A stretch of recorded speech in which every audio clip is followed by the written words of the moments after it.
So dahil pa rin po sa pag-uulang dulot ng Bagyong Leon, nangangamba ang mga residente sa Dagupan, Pangasinan na baka bahain muli raw ang kanilang mga sementeryo roon. May unang balita live si Claire Lacanilao Dungca ng GMA Regional TV. Claire, kumusta ngayon ang panahon dyan? Maris, puspusan ang ginagawang pagsasaayos at paglilinis sa mga puntod ngayong araw ng Undas, November 1.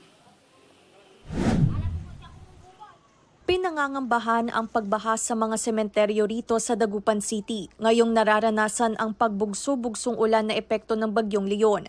Habang wala pa, sinamantala ng ilan ng paglilinis sa sementeryo. Baka bulan hindi ako makapunta kaya pinalinis ko na. Dumalaw na ako sa kanila. Sa nanay, tatay ko at saka yung lola ko. Unti-unti nang dumadagsa ang mga bisita sa sementeryo.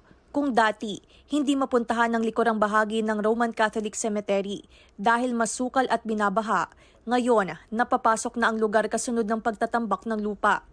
Yung iba po, talagang obligadong tinatanggal na po namin. Kasi linilipat po namin, kung mapapansin nyo po, yung nandoon, ongoing po yung pag-clear po namin ng lupa at saka yung pagtatabon.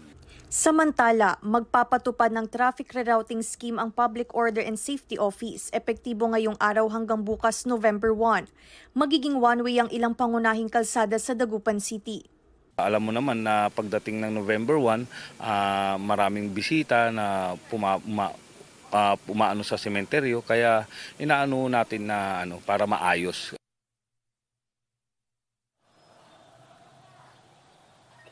Maris, bagamat nakararanas ng makulimlim na panahon dito sa sementeryo sa Roman Catholic Cemetery, ay tuloy-tuloy pa rin naman yung pagpunta ng mga bibisita dito sa sementeryo at may mga naka-deploy na rin ng mga otoridad upang mabantayan ang sitwasyon at seguridad ng mga bibisita ngayong Undas. Maris. Maraming salamat, Claire Lacanilao Dungca ng GMA Regional TV.